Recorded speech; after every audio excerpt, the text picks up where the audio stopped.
Adegan dibuka dengan seorang pria bernama Frank Perry, tahanan seumur hidup yang sudah 14 tahun menghabiskan sisa hidupnya di dalam bui. Hari itu ia berjalan menuju sel tahanan lain, yaitu Riza, pentolan penjara alias premannya para napi. Tiba-tiba adegan berpindah saat Frank beserta 4 napi lain diantaranya Lenny Drake, Batista, Brody, dan tahanan baru bernama James Lacey sedang berusaha cari jalan keluar penjara dengan membobol lantai beton, dan inilah The Escapers. Film pun mundur ke masa sebelum Frank dan kawan-kawan merencanakan pelarian. Oh ya, karena film ini alurnya maju mundur, kita sebut saja waktu yang ini dengan flashback atau masa lalu. Sedangkan saat Frank dan yang lain sedang kabur, kita sebut dengan masa sekarang. Biar kita nggak pusing ngikutin ceritanya. Yuk, lanjut. Pada siang hari yang damai di penjara, adik Riza bernama Tony memberikan sepucuk narkoboy kepada tahanan lain, sebut saja namanya Johnny. Dengan tanpa disadari, Riza mengawasinya dari kejauhan. Di sisi lain, Frank yang balik ke dalam selnya melihat kawan sekamar yaitu Hedge sedang kemas-kemas. Dia dibebaskan begitu saja atas jasanya nyepuin Lenny Drake yang telah menghabisi seorang sipir.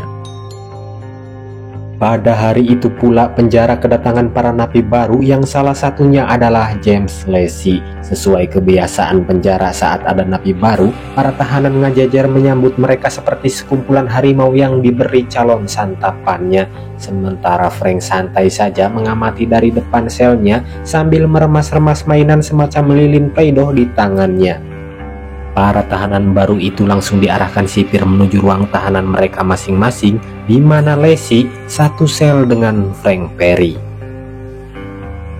Di dalam sel, Lacey berusaha sok akrab sebagai perkenalan, tapi Frank tidak menggubris newbie itu. Setelah itu, sipir memberikan sepucuk surat yang ditujukan untuk Frank dari anaknya yang bernama Lisa. Setelah Frank rajin mengirim surat selama 14 tahun, baru kali ini Lisa membalas suratnya. Surat itu ternyata berisi tentang Lisa yang kini jadi pecandu narkoboy, bahkan sempat 2 kali mengalami koma di rumah sakit. Membaca surat itu, ya namanya Frank sebagai seorang bapak pasti langsung gak enak pikiran, dan tepat jam 9 malam lampu penjara dipadamkan. Balik ke masa sekarang saat Frank CS kabur dari penjara, sayangnya Frank harus terluka di bagian perut akibat tergesek beton saat meloloskan diri dari lubang sempit. Di momen itu juga terdengar suara sipir melalui speaker yang membacakan nama mereka berlima yang tidak ditemukan di dalam selnya masing-masing. Kita flashback lagi cuy, ketika Frank diantar sipir bernama Sam masuk ke dalam kapel untuk beribadah. Namun Frank bilang mungkin dia akan cukup lama berada di sana, yang akhirnya Sam meninggalkan Frank sendirian. Dia yang masih memikirkan isi surat dari Lisa, Frank pun berencana segera menemui anaknya itu. Dengan kata lain, Frank harus bisa kabur dari sana. Alih-alih berdoa, Frank gunakan kesempatan itu untuk mengamati sekeliling, dari mulai tembok pengakuan dosa sampai kunci yang menempel di pintu kapel. Sementara di laboratorium penjara, Batista terlihat fokus meracik sesuatu yang sepertinya sedang membuat tepung neraka alias narkoboy yang akan dibagikan pada para napi yang sudah memesan. Barang itu dibagikan di dalam perpustakaan di bawah pengawasan Riza dan dibantu beberapa oknum sipir. Amit-amit. Entah karena alasan apa, kini Tony yang meminta jatah tapi tidak dikasih oleh Batista. Batista menyuruh Tony untuk minta langsung saja pada abangnya. Begitu bel tanda pintu sel dibuka, Tony yang udah ngebet banget langsung menerobos antrian untuk menemui Riza. Tapi ya tetap aja Riza tidak memberinya.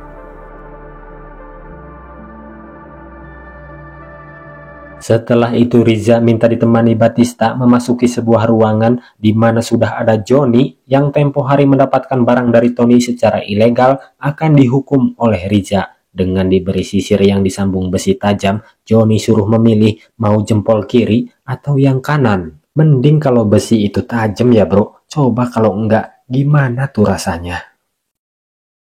Beralih kepada Frank yang lagi nyuci baju, dia melihat plat baja di dalam mesin dan rembesan air yang menetes di atasnya. Melihat tanda-tanda itu, Frank lanjut dengan mengajak Brody main catur di dalam selnya. Karena Frank ingin bicara empat mata dengan Brody, Frank pun menyuruh Lacey keluar sel sebentar. Di luar, Lacey si anak baru merasa nggak enak karena seolah para napi lain memperhatikannya. Rupanya Tony memerintahkan para napi untuk menggiring Lacey ke ruang shower, termasuk Johnny yang pura-pura mengarahkan Lacey jalan keluar, yang padahal itu jalan menuju kamar mandi. Tak lama kemudian, Tony pun menyusul masuk. Lacey pun terjebak sambil mendapatkan ancaman dari Tony. Sementara di dalam sel, Frank serius bertanya kepada Brody apakah saluran udara di belakang mesin pengering terhubung dengan saluran air utama.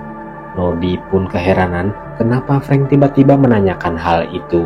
Tapi setelah Frank menjelaskan rencana kabur demi menemui putrinya, Brody yang tahu banyak soal struktur bangunan penjara bilang bahwa saluran itu memang saling terhubung. Namun dinding bajanya terlalu sulit untuk dibobol. Frank perlu bantuan Lenny si perampok yang memang ahlinya dalam mendobrak baja. Brody juga mengingatkan Frank, walaupun pintu itu terbuka, cepat atau lambat pasti sipir menangkap mereka. Namun Frank siap dengan segala resiko demi anaknya. Kemudian Brody pun meninggalkan sel milik Frank. Setelah itu Lacey masuk dengan basah kuyup dan compang-camping, sepertinya habis digarap si Tony di kamar mandi tadi. Tak lama setelah itu, Frank menemui Lenny yang sedang latihan tinju. Tanpa basa-basi, Frank mengajak Lenny Drake untuk menggunakan skill pencuriannya dalam misi pelarian. Lenny yang memang sudah muak dengan kehidupan penjara langsung menyetujuinya. Film balik lagi ke masa sekarang. Setelah semua berhasil turun, Lenny berusaha membuka gembok di pintu mesin pengering yang sudah karatan untuk menuju saluran udara. Di atas terdengar suara sipir yang semakin dekat. Untungnya mereka berhasil masuk sebelum para sipir itu datang. Flashback lagi bentar coy. Frank sedang memetakan jalur pelariannya lewat saluran air. Yang pertama adalah lewat terowongan menuju ruang cuci. Namun Lenny ragu karena sistem kunci pintu yang terlalu sulit. Jalur kedua adalah saluran pembuangan air kamar mandi yang berada tepat di atas ruang cuci. Arahnya sama dengan jalur pertama. Namun ada satu hambatan di jalur itu, yaitu tembok pengakuan dosa yang harus dibobol. Frank sudah mengamatinya saat tempo hari berdoa.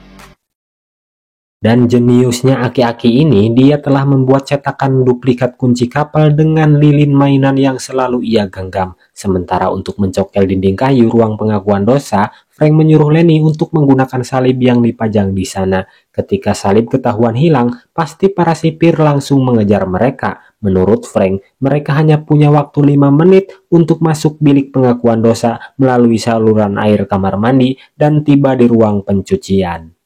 Sebenarnya ada dua hambatan lagi, yaitu gembok mesin pengering yang sudah usang dan tembok baja di mesin tersebut. Namun itu adalah jalan satu-satunya menuju saluran udara. Tapi Lenny yakin bisa mengurus kedua masalah itu. Dan saat lampu penjara sudah dipadamkan, Lenny bela-belain begadang untuk membuat peralatan sederhana dari barang bekas di sana untuk membuka pintu baja. Esok paginya, trio ini melanjutkan lagi rapatnya. Giliran Brody yang menjelaskan jika nanti mereka memasuki saluran, tidak ada seorang pun yang boleh bersuara karena akan menggema hingga terdengar sipir. Berkat pengalaman Brody bekerja di kereta bawah tanah selama 12 tahun, Brody menjabarkan semua rute dari saluran udara. Mereka akan lanjut ke penampungan air, lalu turun ke saluran pembuangan yang akan bermuara tepat di bawah sungai. Di sana terdapat tangki penampungan sebelum mereka sampai di terowongan kereta bawah tanah menuju stasiun. Akan tetapi mereka harus sampai di sana sebelum rel dialiri listrik bermuatan 630 volt pada jam 5 pagi. Jadi mereka cuma punya waktu 8 jam dari awal kabur hingga tujuan akhir, dimulai dari jam 9 malam saat lampu penjara dipadamkan. Rencana selanjutnya, Frank menyuruh Lenny untuk berduel dengan tahanan lain yang berbadan besar, tinggi dan bertampang sangar, dan salah satu giginya ditempeli oleh batu berlian asli. Terserah deh mau menang atau kagak, yang penting Lenny bisa mendapatkan gigi berlian itu untuk keperluan peralatan pembuka baja. Setelah berlian didapatkan, Lenny pun langsung menggabungkannya dengan alat yang sudah dia buat, dengan berlian sebagai porosnya.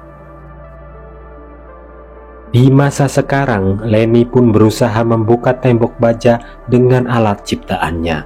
Setelah berhasil terbuka, mereka pun merayap satu persatu melalui saluran udara untuk sampai di penampungan air.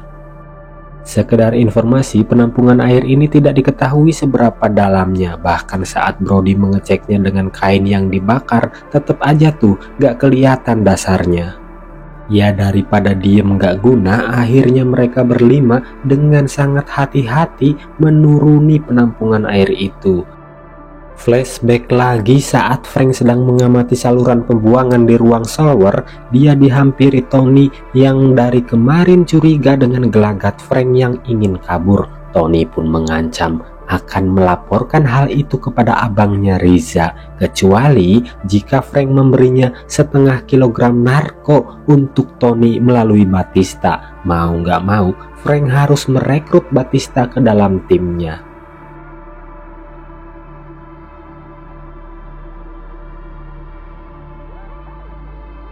Frank pun akhirnya menemui Batista untuk membuat kesepakatan sesuai permintaan si Tony. Namun Batista bilang walaupun Frank memberi Tony 0,5 kilogram barang, Tony akan tetap memerasnya. Batista punya ide brilian, yaitu membuat racikan dengan dosis jauh lebih tinggi khusus untuk diberikan kepada Tony yang akan membuat Tony lebih cepat menemui ajalnya.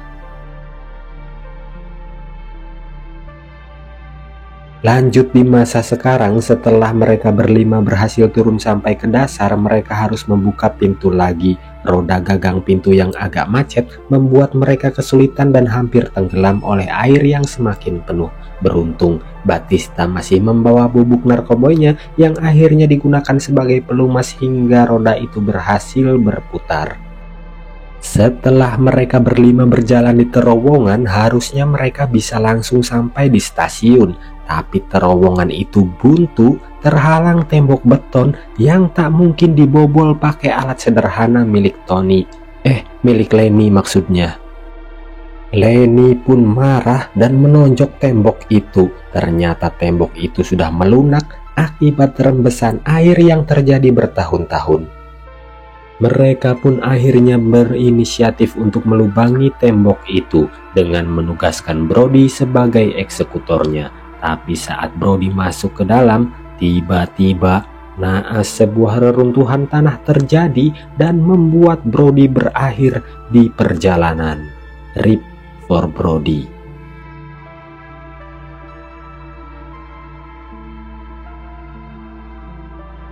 Flashback, Batista yang sudah menyelesaikan narkoboinya lanjut menyerahkannya kepada Frank secara diam-diam. Setelah lampu penjara padam, Frank mengajak Leslie nyebat bareng dan cerita ngalor ngidul soal anaknya hingga mereka sama-sama tertidur.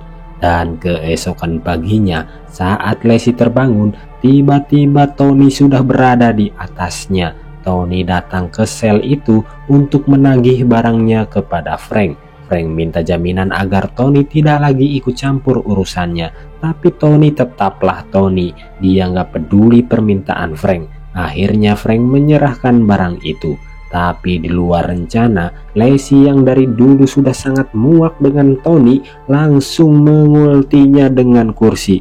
Frank sempat menahan, namun Leslie yang benar-benar emosi tak bisa dibendung lagi. Teman Tony yang menyaksikan kejadian itu langsung kabur dengan membawa narkoboy itu untuk ia pakai di ruang selnya. Sedangkan Tony di sisa-sisa kesadarannya berjalan sempoyongan memanggil abangnya sampai dia terjatuh dari tangga.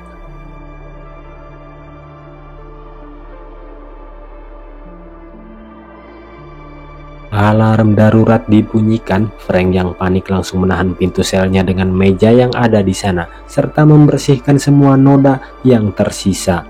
Di masa sekarang, setelah insiden Brody, mereka sampai di bekas stasiun bawah tanah yang puluhan tahun terbengkalai. Mereka pun meninggalkan almarhum Brody di sebuah kursi bersama obor apinya sebagai penghormatan kepada Brody yang membangun stasiun itu.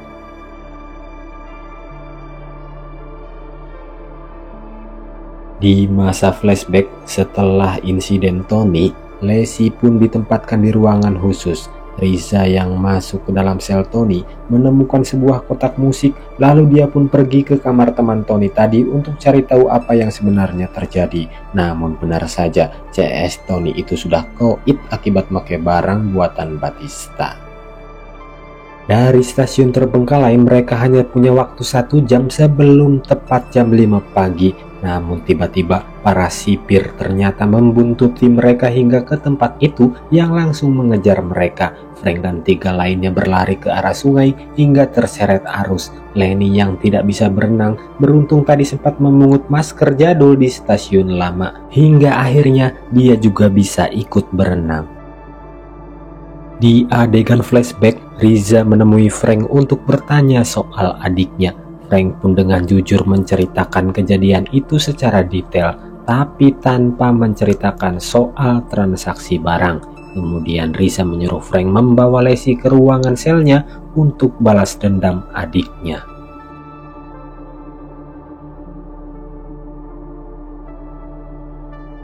Empat orang yang berenang akhirnya bisa selamat dari kejaran walaupun Frank sangat lemah akibat terbawa arus dan menahan luka yang dia miliki sedari awal kabur. Untungnya Frank masih mampu bertahan dan lanjut perjalanan menuju terowongan rel kereta api.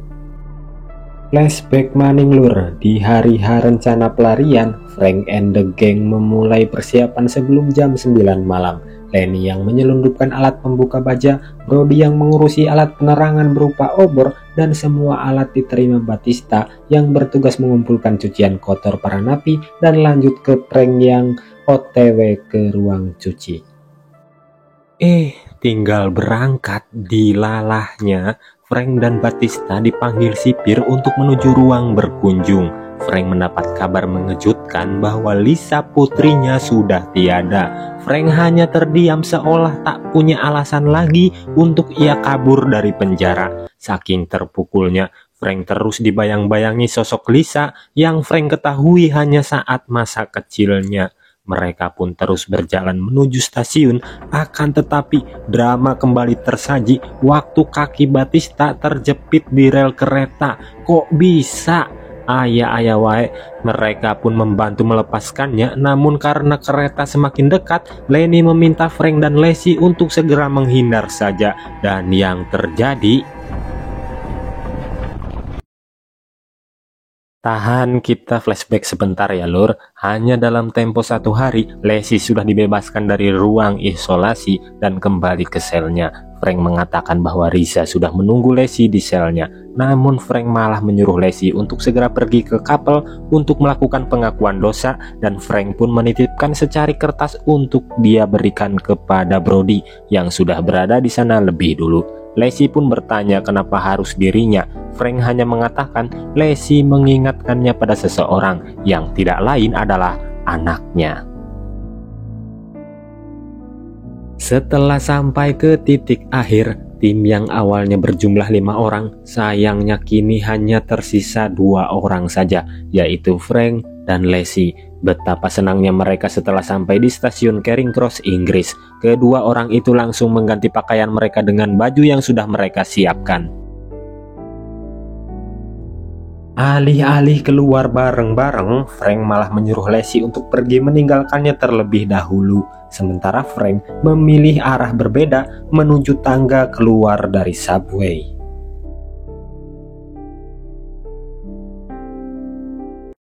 Kita flashback lagi, di mana disinilah kunci keseluruhan cerita film ini. Beberapa menit sebelum lampu penjara dipadamkan, Lenny, Brody, dan Batista sudah masuk ke dalam kapel.